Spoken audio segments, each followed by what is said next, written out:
Bom dia a todos. Eu queria dar os parabéns para todos os pais e para todas as pessoas, porque se você não é pai, você teve um, né? E eu queria pedir uma licença para fazer uma pequena homenagem ao meu pai, que desencarnou ano passado, e eu tive a oportunidade de fazer o parto espiritual dele, e foi uma honra para mim ter sido filho dele e de ter podido ajudar a passagem dele de volta para o plano espiritual. Então eu queria fazer essa homenagem para ele. Vocês vão me dar essa licença, mas faz uma semana que ele está na minha cabeça, e hoje, a hora que eu acordei, eu achei que eu devia essa declaração de amor a ele. Obrigado.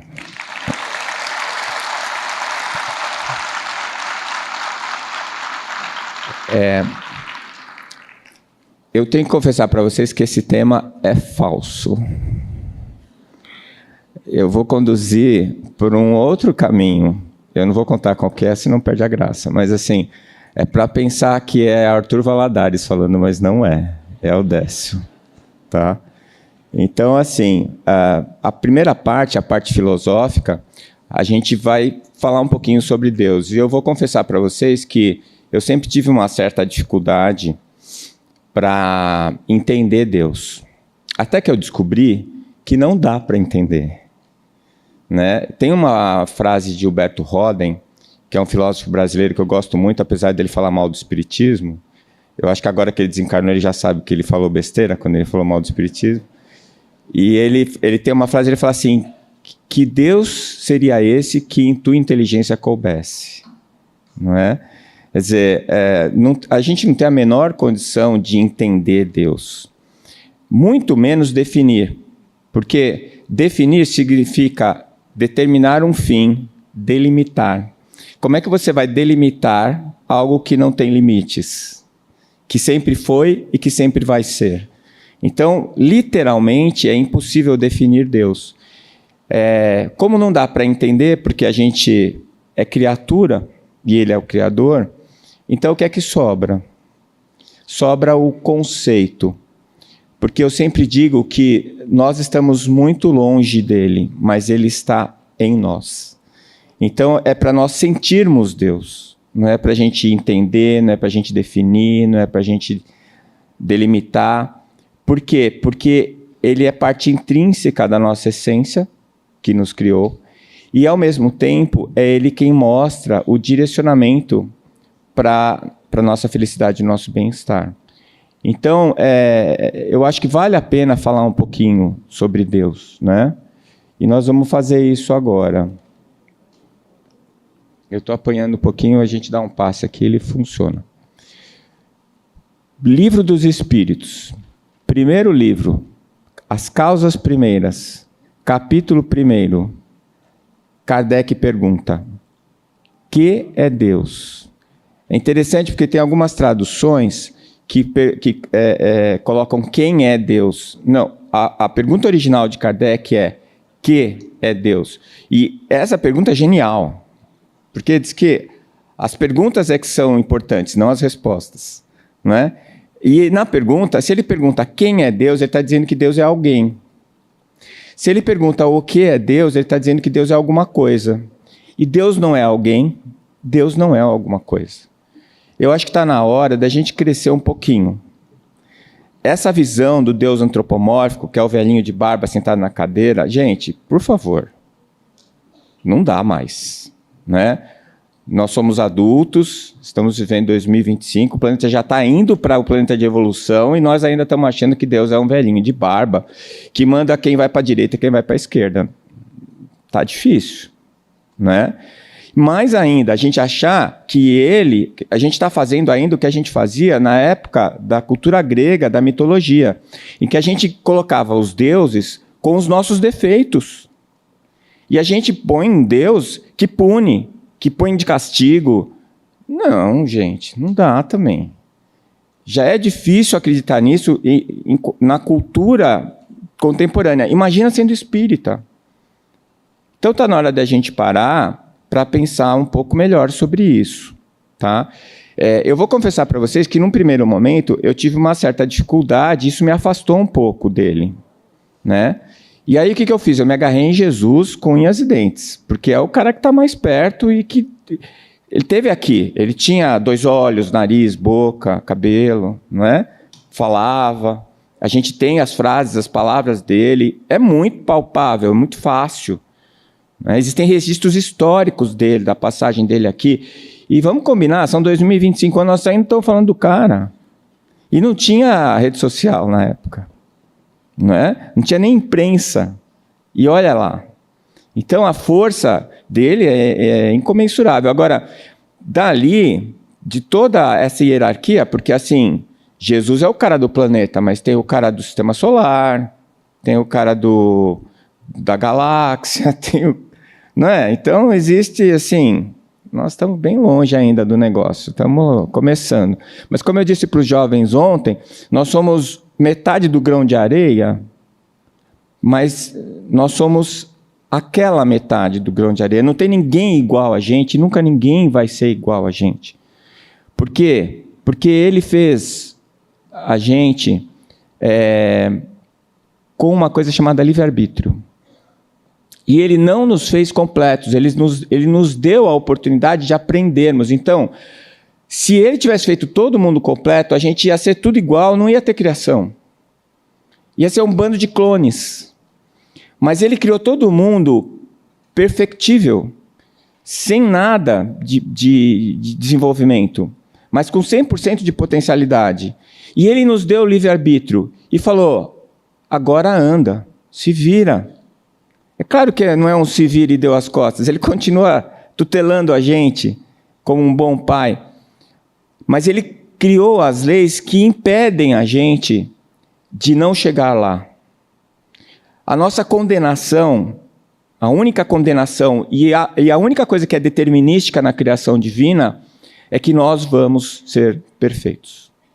Ou, como eu prefiro usar a palavra, perfectível, para não dizer que seremos perfeitos como o Pai, porque isso nunca seremos. A criatura nunca vai ser igual ao Criador. Não é? Mas ele nos deu essa oportunidade. Então, quando a gente chegar lá, na fase crística, e a gente estiver olhando para Jesus e falar, e aí, companheiro, beleza? Né? Quando você estiver íntimo do cara, você ainda vai ser você. Você não vai ter mais perispírito, porque você vai estar num plano sem matéria. Mas você ainda vai ter o seu corpo mental, que o te individualiza. E por que você vai ser você e não vai ser igual ao outro que está do seu lado? Porque você tem uma história. Porque você teve uma encarnação em Campo Grande, porque você pagou os seus pecados ouvindo o Décio falar, porque você, por tudo que aconteceu na sua vida, por todas as decisões que você tomou, por todas as coisas que você viveu, pelos erros que você cometeu, as lágrimas que você verteu, todas essas coisas fazem de você, você. E nós estamos falando agora de uma fração de quem você é, porque você está, né? Eu estou o Décio, eu não sou o Décio. O Décio é uma expressão, uma fração da minha alma, da minha individualidade. Eu tenho mais coisas por aí, tá certo? Mas, quando eu retornar para a pátria espiritual e a personalidade Décio voltar a fazer parte, né, voltar a integrar completamente a minha individualidade, ela vai mudar a minha individualidade. Ela vai fazer com que ela se transforme em algo diferente do que era antes. E melhor, que é outra colher de chá que Deus deu para a gente. Ninguém regride. Né? Eu falei ontem de ter vindo para Campo Grande. Quando eu estava em Santos, eu achava que eu estava quase indo lá para o plano crístico. Porque tudo era fácil lá. Eu tinha um monte de pessoas ao meu lado, tudo dava certo. Quando eu vim para cá, eu tive que começar do zero minha profissão, eu tive que começar do zero as minhas relações sociais e tudo mais. E aí, os dentes apareceram, né? Eu comecei a ver a parte negra, que estava escondidinha lá. Eu falei, puxa, eu piorei. Não piorei. Eu só revelei algo que estava guardado, enterrado, escondido. Mas piorar, gente, não dá. Não dá, ninguém piora. Tá certo? O que já é um alento, vamos combinar. né? Então, esse Deus te criou único. E a mesma coisa que me faz pensar na minha absoluta insignificância, quando eu penso o que eu significo no planeta Terra, que não é nada, né? 5 zeros depois da vírgula, ou mais. E aí eu penso em Jesus, que é o cara, mas que Jesus é comandado por um outro que comanda o sistema solar. E que depois, essa minha insignificância, essa dimensão que dá a minha percepção da minha insignificância, é a mesma percepção que me diz como a inteligência suprema conseguiu fazer com que eu seja único. Em quantos universos existirem, porque eu duvido que tenha só esse universo. Então aí a gente vai ficando cada vez menor, cada vez menor, cada vez menor. Mas quanto menor a gente mais importante fica o fato de não existir em nenhum lugar, em nenhum universo, alguém como eu, que me faz ser absolutamente original e único. Né? Então, quando eu me dei conta disso, eu comecei a perceber a grandeza da criação. E aí, Kardec pergunta: que é Deus? E os espíritos respondem o que para ele? Inteligência suprema, causa primeira de todas as coisas. Gente, Deus não é uma pessoa, não é um cara, ele não tem olho, ele não tem nariz. Ele criou todas as pessoas, ele não é alguma coisa, ele criou todas as coisas. Ele criou tudo, ele é a causa primária. Ele não é a causa imediata. Né? E aí vai uma opinião de quem vos fala aqui, porque eu sei que o Haroldo não concorda muito com isso quando eu falo. Mas é assim, eu escrevi até um artigo: Deus não sabe o número do seu CPF. Ele não está nem aí para o seu número de CPF. Como ele não está nem aí para o número da casa onde você mora. Ele está aí com o que passa no teu coração, na tua alma. Ele está aí com a psicosfera que você gera e as outras almas que você aglomera ao seu redor por essa psicosfera. Então, a gente tem uma ideia, né? Por isso que eu falei que num primeiro momento eu me afastei um pouco de Deus, que eu falava assim: como é que eu vou falar com Deus, cara? Deixa eu falar com Jesus, se ele me ouvir já está bom demais. Né? Depois comecei a falar com os espíritos mais próximos. Hoje eu encho o saco da doutora Marlene. Eu fico no pé dela: doutora, ela deve estar com otite já, de tanto que eu chamo ela. Porque ela é mais próxima, é mais fácil. O intermediário é sempre legal, do que você tentar falar direto com o presidente. Né? Mas eu sei que Deus ouve a cada um de nós, mas ele ouve nossas almas. A gente não precisa falar. Ele sabe o que passa lá. E o pior é que, de uma certa maneira, a minha professora de catecismo tinha razão, porque ele ouve, inclusive, os nossos pensamentos e os nossos sentimentos ruins. Mas ele não se ofende, nem fica bravo, nem quer nos punir. Porque ele sabe que é assim mesmo. É a mesma coisa você ficar bravo com o seu filho porque ele está aprendendo a andar e caiu. Você sabe que para ele aprender a andar ele vai ter que cair. Faz parte. Né? Então, isso me traz uma certa paz. Mas essa desantropomorfização... Olha, consegui falar a palavra.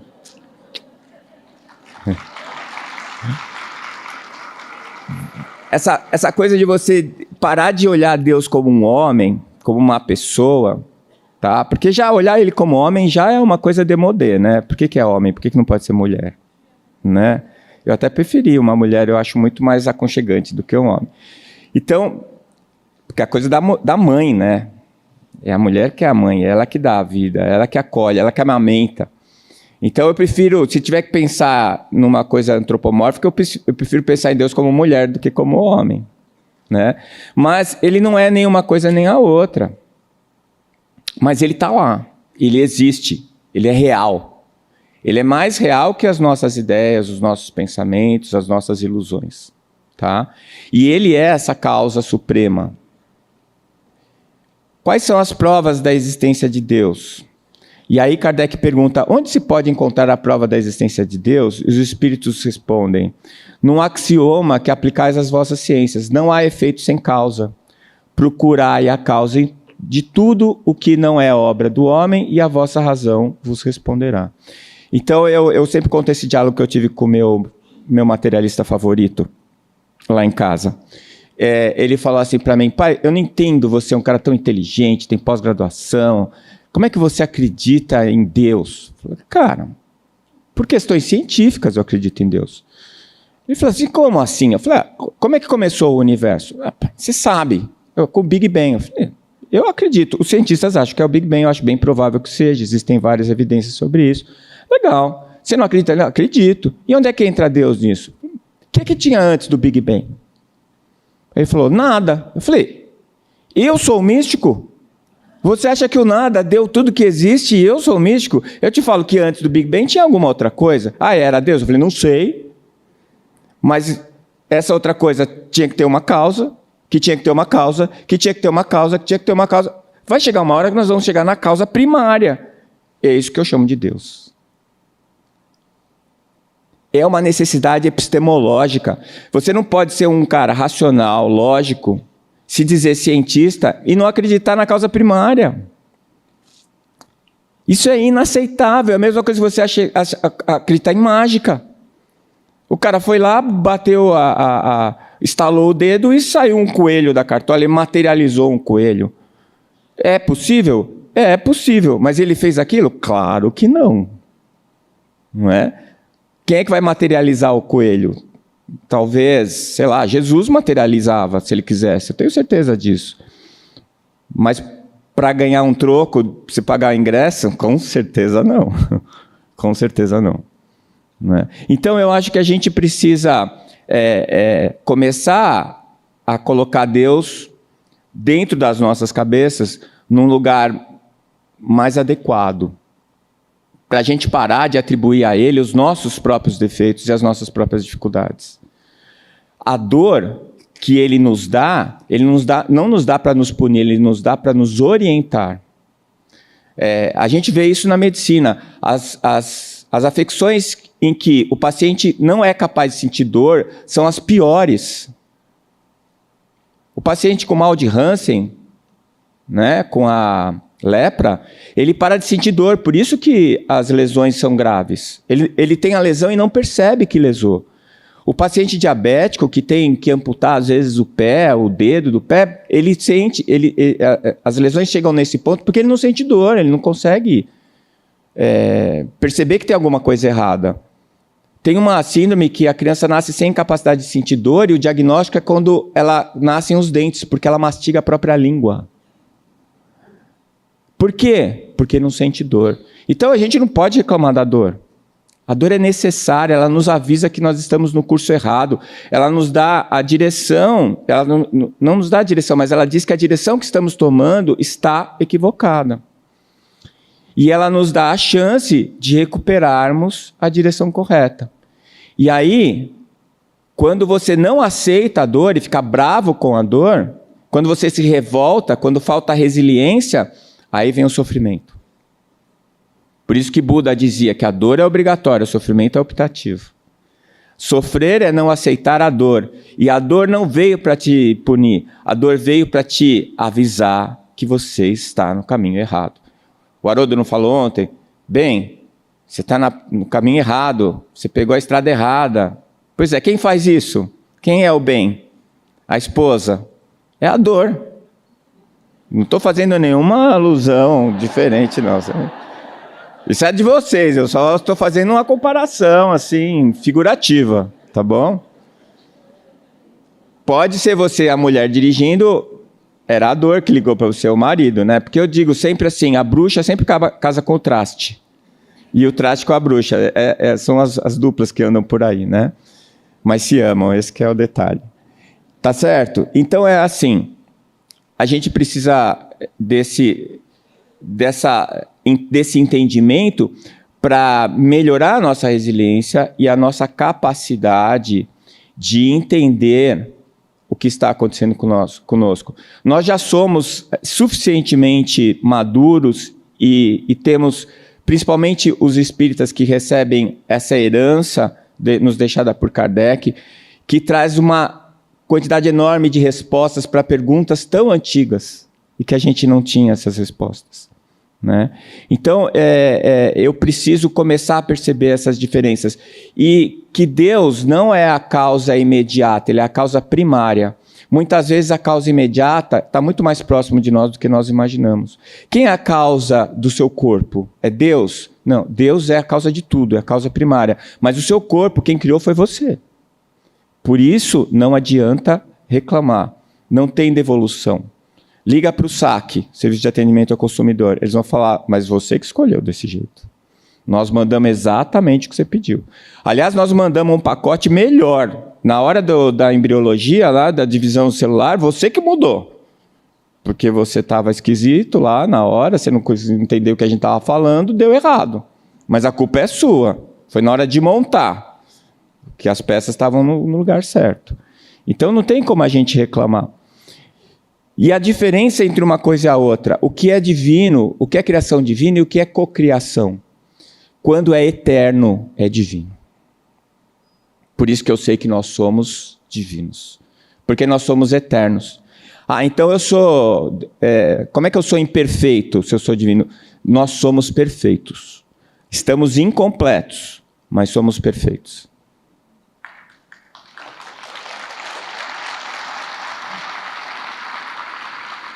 São os copinhos vazios que precisam ser enchidos. Cada copinho vazio é uma dificuldade, é um defeito, entre aspas. Quando você aprende o que vai dentro do copinho, aquilo vira uma virtude. Então, se você é pão duro, é o seu copinho da caridade que está vazio.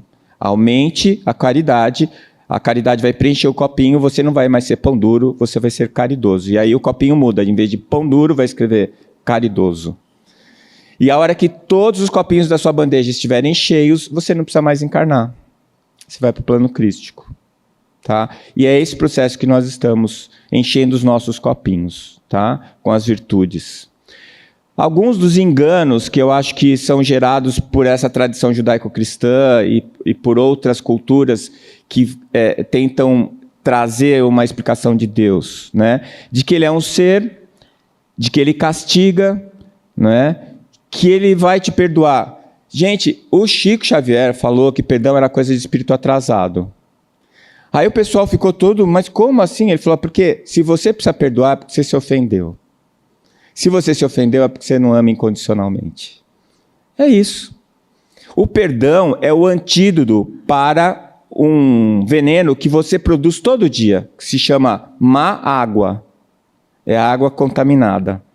Você produz todo dia a sua mágoa, não é? Coloca lá no seu potinho para tomar à noite como se fosse uma medicação homeopática. E aí, quando aquilo vai impregnando no seu ser, você vai precisar do antídoto, que é o perdão. E aí você tem que perdoar. E o perdão, gente, vamos entender isso direito, não é para o outro, é para você. O perdão, o benefício do perdão é para quem perdoa, não para quem é perdoado. Às vezes, o cara que você está perdoando nem sabe que você existe. Ele não está nem aí para você. Ele não tem nem noção de que ele te ofendeu. Né? E aí fica essa situação, assim, você guardando a sua má água, cultivando, e ainda achando que você é esperto. E aí, quando você perdoa o outro, você se livra do outro. Porque vocês sabem, se você quiser muito passar as próximas 10 encarnações com alguém, sabe o que você faz? Fica com raiva dele. Briga com ele. Então, se você acha que o traste é muito ruim, que você quer se livrar dele na próxima encarnação, ama o traste.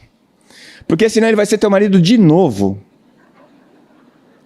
O amor liberta. O amor liberta, o ódio amarra. E olha, você vai ficar com o cara até dar certo. E parece que assim, pode demorar, porque existe uma coisa chamada eternidade. E estamos todos envolvidos nela. Então, se você acha que uma coisa vai estar demorando porque demorou 40 minutos para você ser atendido, pensa na eternidade. Não é? Pode ser milhões de anos. Olha, difícil, pesado, hein?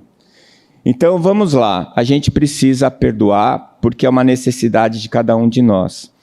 E a gente não precisa sofrer para evoluir. Eu coloquei errado aqui. A gente precisa sentir... eu estou colocando os enganos, tá certo? A gente precisa sentir dor, mas não sofrer. O sofrer é a história da lei de Talião. E a gente tem muito que acreditar... Tem muita gente que ainda acredita nisso, mesmo no espiritismo. A gente coloca a coisa do karma, né? Então, eu sempre uso esse exemplo.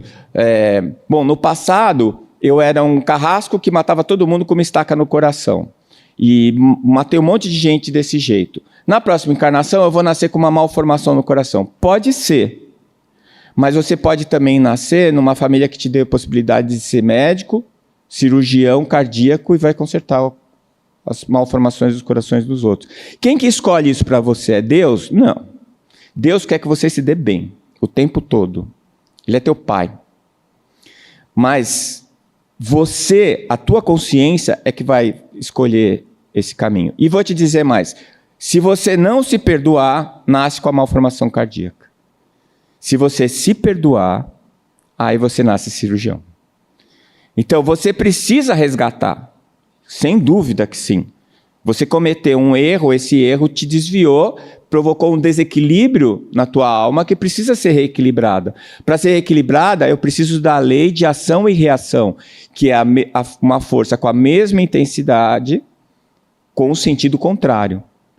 Né? Então, se eu faço uma coisa ruim, a força, ação e reação volta para mim como ruim.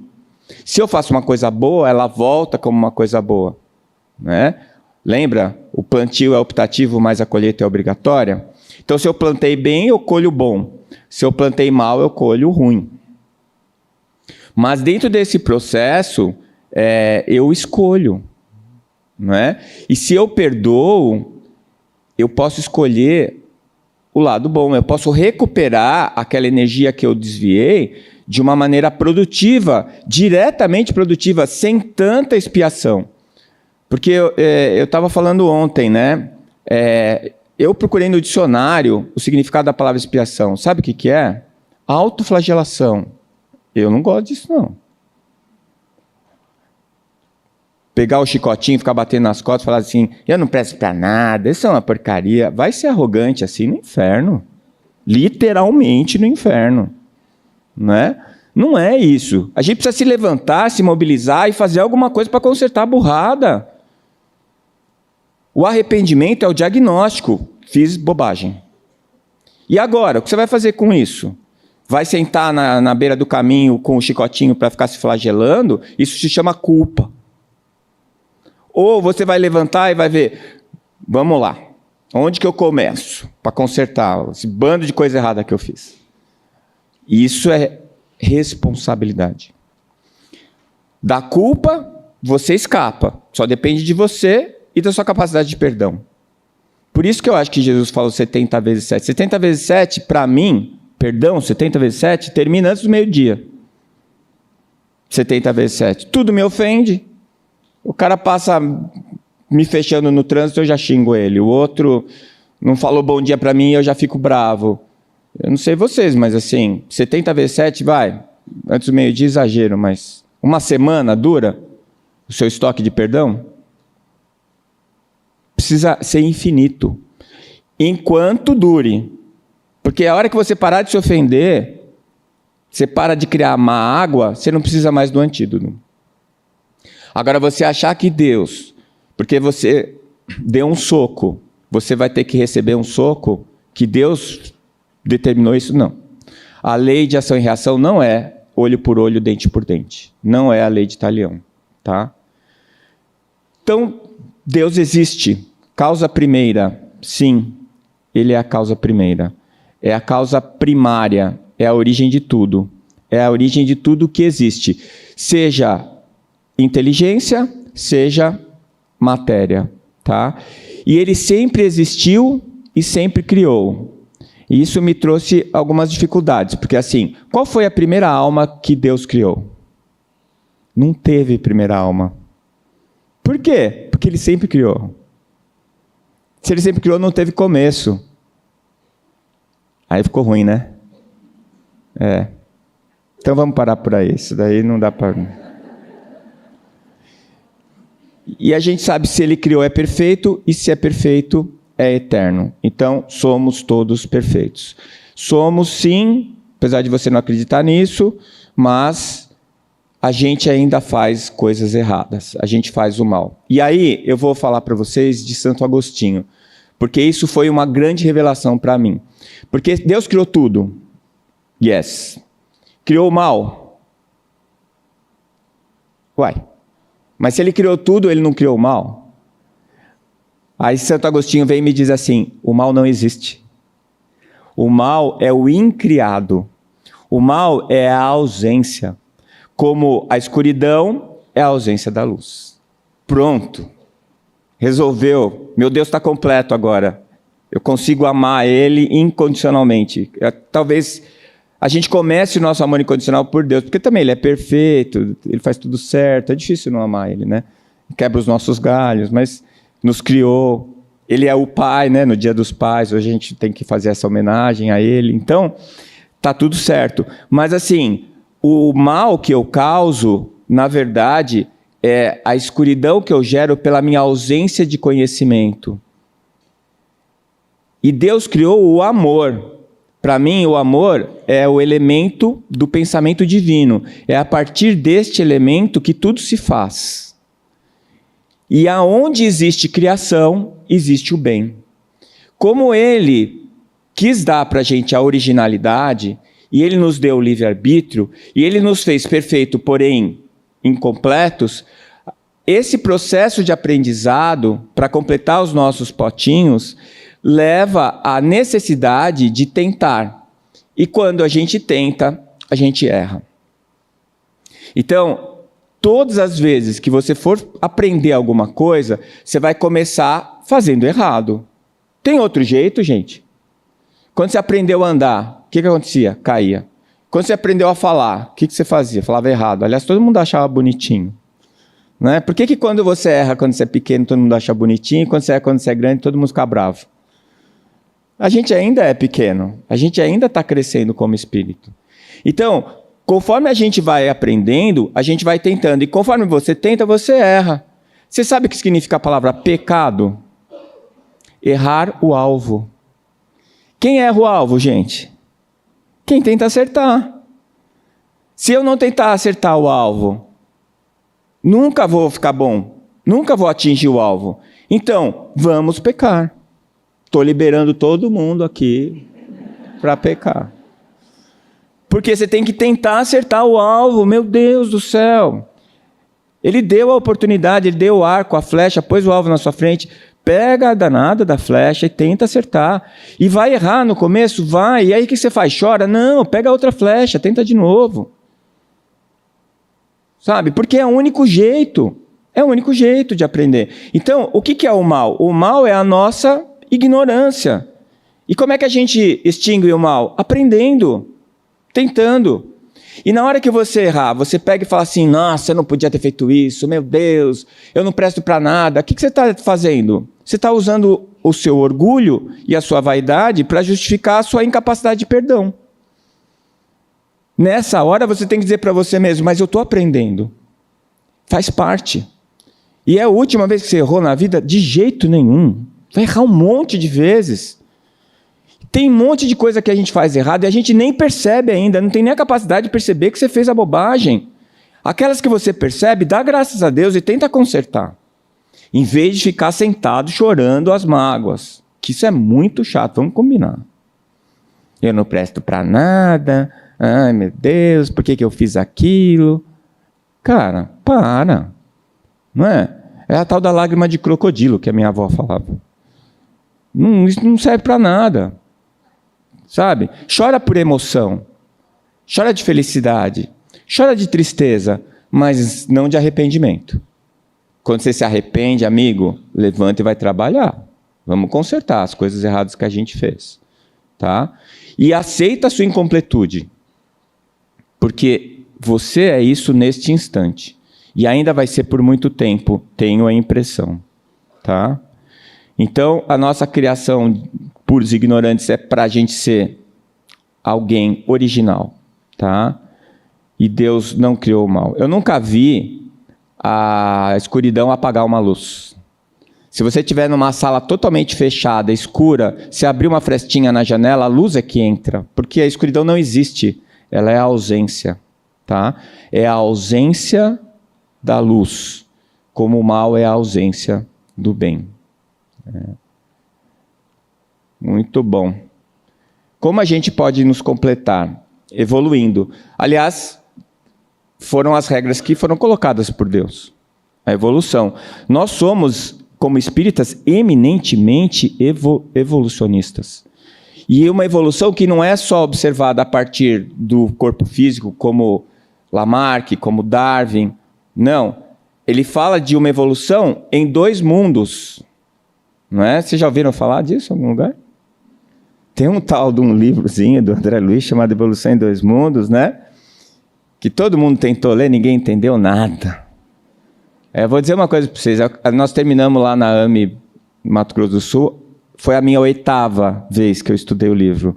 Não entendi nada. A gente vai tirando algumas coisinhas e cada coisinha que a gente tira de lá vira um livro. Não é? A gente pegou 2 capítulos do Mundo Maior e deu um livro de 600 páginas, O Cérebro Triuno, a serviço do Espírito.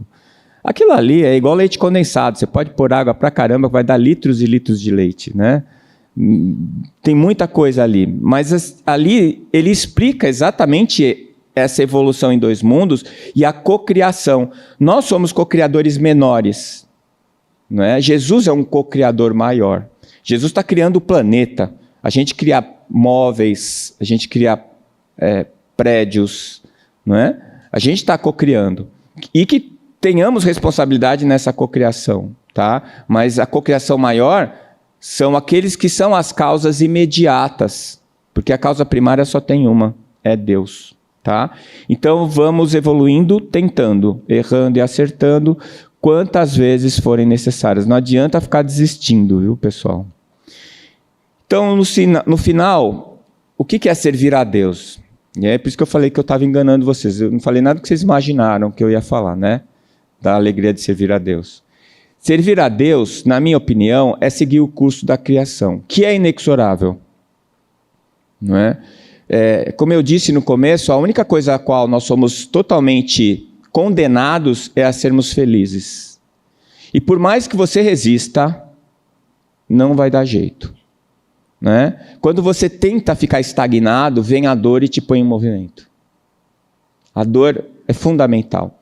Por isso que a gente meio que idolatra a dor, né, dos outros, né, dos nossos mártires.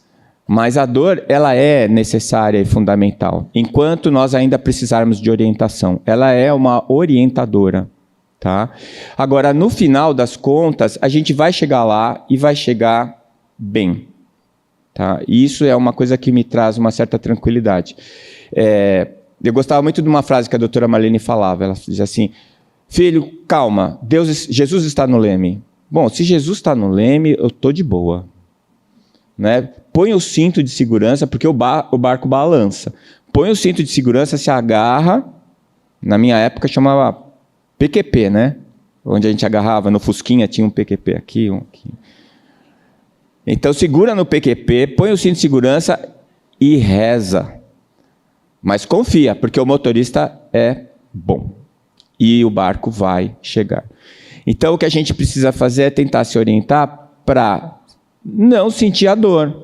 Se você não sair do caminho, você não sente a dor. Se você prestar atenção na orientação, você não vai errar o caminho. Aí não sente dor, está tudo certo. Né? Agora, quando ela vier, não se revolta. É a pior coisa que você pode fazer. Não luta contra, supera. Supera. Não é para enfrentar, é para superar. Enfrentar, a palavra está dizendo, é bater de frente. Né? Superar é deixar para trás. É isso que nós temos que fazer. Temos que superar as dificuldades, aprendendo e evitando que a gente volte a fazer a mesma coisa de novo. Não se culpe. A culpa é coisa de vaidoso, arrogante. Você está se culpando porque você acha que você não podia ter errado. Amigo, você está aprendendo. Quem aprende erra. Por pior que tenha sido o erro, não é? Faz parte do seu processo evolutivo. Agora, então tá, o Décio falou que eu não preciso me preocupar. Não, você precisa se preocupar, mas não trazendo culpa, você precisa trazer responsabilidade. É para ir atrás. O exemplo que eu adorei, o exemplo do Haroldo ontem. Arrependeu? Para, estou na estrada errada. E aí? Volta o caminho para fazer o diagnóstico do erro. Por que eu errei? É o que a expiação, entre aspas, né? Por que eu errei? Por que eu provoquei esse dano? O que me levou a isso? E aí, no momento em que eu termino esse diagnóstico, eu vou fazer a reparação. Aí eu vou tentar consertar ou compensar os danos que eu causei. Às vezes, parece que nunca mais você vai conseguir fazer isso. Não é? Eu tive uma experiência, a minha avó paterna, a gente era muito próximo, adorava dormir na casa dela, nunca briguei com a minha avó. A última vez que eu falei com ela, nessa encarnação, eu briguei com ela. A única vez que eu briguei com ela na minha vida, nessa encarnação, foi a última vez que eu falei com ela, depois ela desencarnou. Gente, como isso ficou remoendo a minha culpa. Até eu descobri que não ia produzir absolutamente nada. Eu sonhei com ela uma vez e ela estava sorrindo para mim, eu entendi que ela tinha me perdoado. Aí eu pude me perdoar. Eu precisei da ajuda dela para me perdoar. Né? Às vezes para isso serve. Quando você perdoa o outro, primeiro quem ficou beneficiado foi você, mas às vezes quando o outro percebe o teu perdão, isso ajuda ele, né? Para ele conseguir o perdão dele. Então eu sempre dou esse conselho do mal. Se você não gosta de alguém, está com raiva do outro, comunica ele. Porque ele tem que ter raiva de você para dar certo a sua maldição. Entendeu? Se você tem raiva dele e ele não tem de você, só fica você ruim. Então comunica a ele e faz tudo para ele ter raiva de você, porque aí funciona. A raiva dele envenena ele e a sua envenena você. Aí vocês dão a mão e vão para o inferno juntos. Né? Felizes, eu imagino. Né? E aquela coisa que é assim, por que isso aconteceu comigo? Ótima pergunta. Ótima pergunta. É a hora que você está voltando na estrada. Por que isso aconteceu comigo? Você vem, como é que eu peguei a placa? Eu peguei a placa errada, a placa estava errada, eu não prestei atenção, o que eu estava fazendo na hora que eu escolhi essa estrada? Esse momento é a hora que você pergunta os porquês, não é? Por que isso aconteceu comigo? Cada dificuldade traz uma lição. Cada lição, no final, se bem aprendida, te traz uma capacidade. Então, se a vida te trouxer um monte de dificuldades e você superar cada uma delas, você vai sair daqui muito melhor do que quando você chegou. Você vai ter um monte de outras armas no seu arsenal para enfrentar, não a vida, porque a vida é boa, mas você mesmo. As suas dificuldades, o seu lado obscuro, a sua ignorância. O mal não é a ausência do conhecimento? Se cada dor te trouxer um conhecimento novo, então o mal está indo embora. Está indo embora de você. E se você realmente confiar que Jesus está no leme, no final dá certo mesmo. Então, servir a Deus é fazer o quê? O que é que você quer para o teu filho, para a tua filha? Eu tenho 3 guris lá em casa. Quando eu olho para eles, o que eu penso? Puta, eu quero que esses caras sejam felizes. Eu preciso que eles sejam felizes. Porque se eles forem infelizes, eu vou ser mais infeliz que eles. Porque, além de tudo, eu vou pensar, o que eu podia ter feito para eles serem felizes? Não é? Essa vontade de que eu quero que eles sejam felizes, você acha que Deus não tem conosco? Você acha que Ele não quer a nossa felicidade? Então, se o meu filho é feliz, ele está me fazendo feliz. Não é? Então, se eu quero servir a Deus, o que eu tenho que fazer? Pelo menos seguir as instruções. Pelo menos. Fazer o que Ele te pediu. Ele te pediu alguma coisa? Deus, Cara, ele mandou Jesus. No catecismo eu aprendi que Jesus morreu por nós. Olha, eu acho que no dia que ele desencarnou, ele devia estar num alívio danado. Um ser crístico que encarnou na Terra com matéria abaixo de 300 mil quilômetros por segundo. Gente, paz, ele usa um sapato 52, estava usando um 24. Vamos combinar, 35 anos andando com sapato 24. Ele sofreu pra caramba. Acho que parece que foram 400 mil anos, Miramês fala sobre isso, para ele conseguir encarnar. Ele foi descendo plano a plano para poder adaptar, refazer o perispírito dele para poder encarnar. O cara gosta da gente. Ele gosta. Né? Então, o mínimo que a gente pode fazer é dar atenção para o que ele ensinou, mostrar os caminhos que ele indicou e procurar seguir. Por quê? Porque isso vai fazer ele feliz.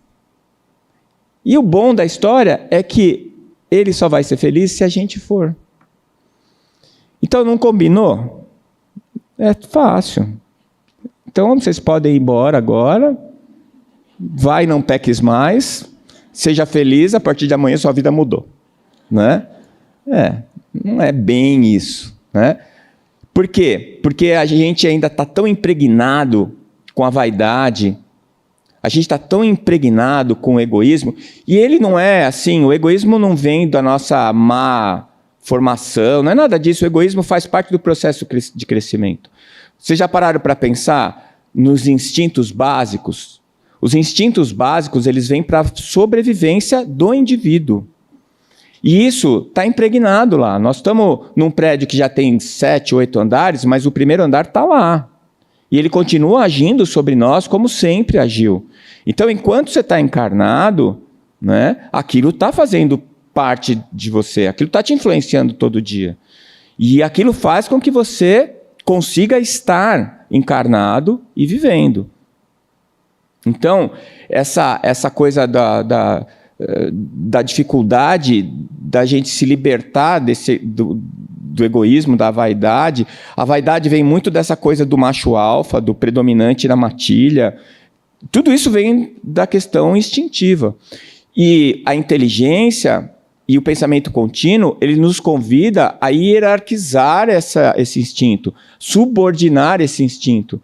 Né? Ele vai continuar lá, a gente não tem como extinguir, mas a gente tem como controlá-lo.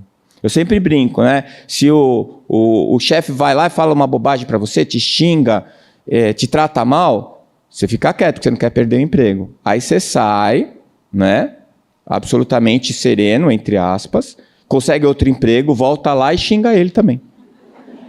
Aí você resolveu o seu problema. Não é assim que a gente faz?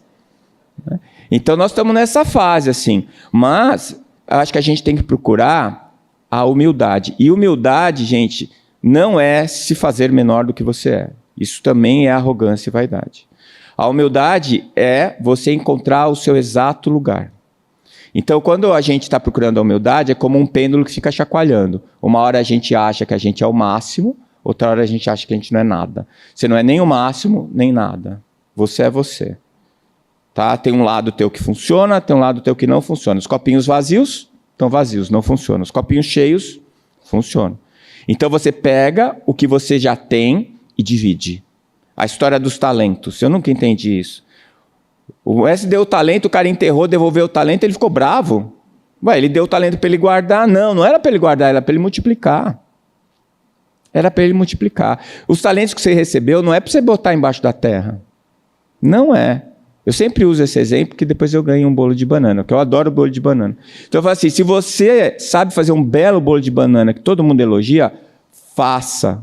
Você tem a obrigação de fazer e doe para os oradores de sua preferência.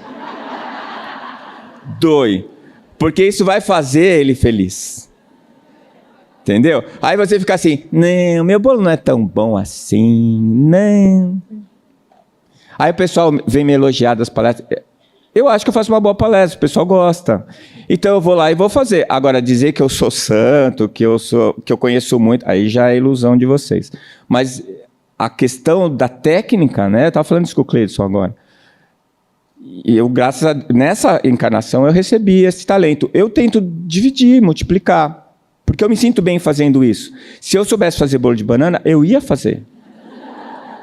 Entendeu? Então, isso é humildade. Eu não posso ficar me diminuindo e nem achando que eu sou mais do que eu sou. Porque, normalmente, quando a gente fala que a gente é muito, é porque a gente se sente tão porcaria que a luz vermelha me desconcentrou. É a vibração. Mas, o que eu estava falando? Que a gente se sente tão porcaria que a gente quer que os outros vejam a gente melhor do que a gente é.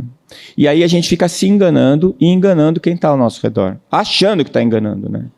Eu falei para os jovens ontem uma coisa que me ocorreu na hora que eu acho muito importante. Você tem que se convencer de quem você é. Antes de você ficar parando para pensar o que você acha que os outros acham que você é. Tem coisas, às vezes, que você acha que você foi muito mal, e os outros adoraram. E, às vezes, você acha que você fez uma coisa maravilhosa e ninguém prestou atenção. O que interessa é você, o teu equilíbrio interno, o teu meio interno. Esse ecossistema que está dentro do seu coração, é ele que tem que funcionar. Tá? E isso é que é humildade. E eu acho extremamente difícil, porque o pêndulo não para no lugar. A gente tem os nossos segundos de humildade. Aí a gente vai para um lado ou vai para o outro, vai para um lado ou vai para o outro. Tá?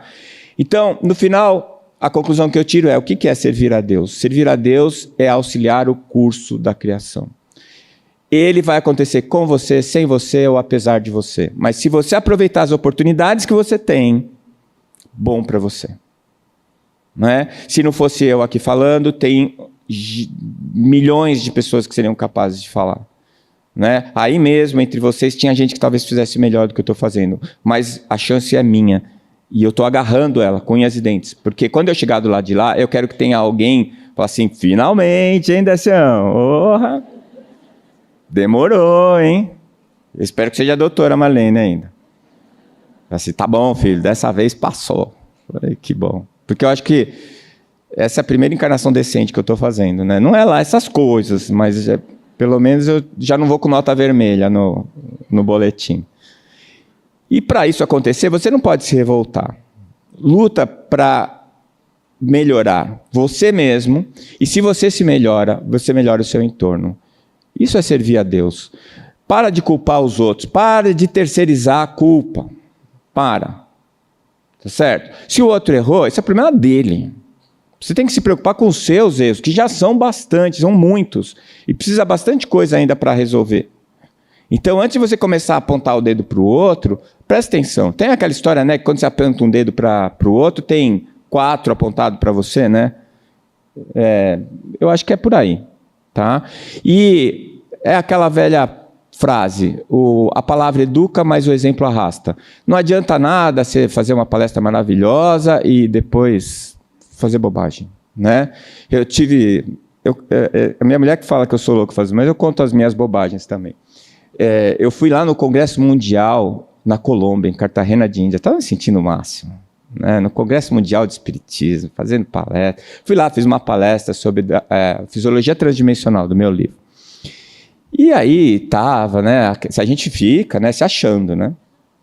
Aí fomos para o aeroporto, tava uma fila danada lá, dando tudo errado, um monte de gente pulando na fila, saindo. E eu tive um chilique lá. Tive um chilique. Vocês sabem o que é chilique, né? Vocês já tiveram também. Eu tive um chilique. De vez em quando eu dou chilique. Aí, alguém que estava lá no meio olhou e falou assim: esse daí não é orador? Gente do céu. Dava vontade de entrar na terra, abrir um buraco, entrar e não sair nunca mais. Né? Então, assim, não adianta falar bonito e depois não fazer. E o bom de você falar é que depois você se obriga. Né? Porque fica muito ridículo, vamos combinar. Né? E quando você puder, dá suporte para o outro. Você fala: eu estou mal, não tem jeito, como é que eu vou ajudar o outro se eu estou mal? Se você está mal e ajuda o outro, você melhora. Né? A felicidade é a única coisa que você multiplica sem ter. É só você querer. Quero dar, quero ajudar, multiplica. Tá? E auxilie. Auxilie porque é o caminho mais curto que a gente tem para conseguir encontrar o equilíbrio. Tá? Você com o outro. Deus criou as leis naturais, elas são inexoráveis, são perfeitas e vão nos fazer felizes, querendo ou não. tá? E uma das leis é que a gente precisa do outro para crescer. A gente não consegue fazer isso sozinho, tá? Então, a minha conclusão vem da parábola dos talentos. A alegria de servir ao Criador é atingir suas potencialidades de cocriar o universo seguindo as leis que ele criou. Eu espero que tenha sido útil e fico muito feliz de ter podido dividir esse momento com vocês. Obrigado, gente.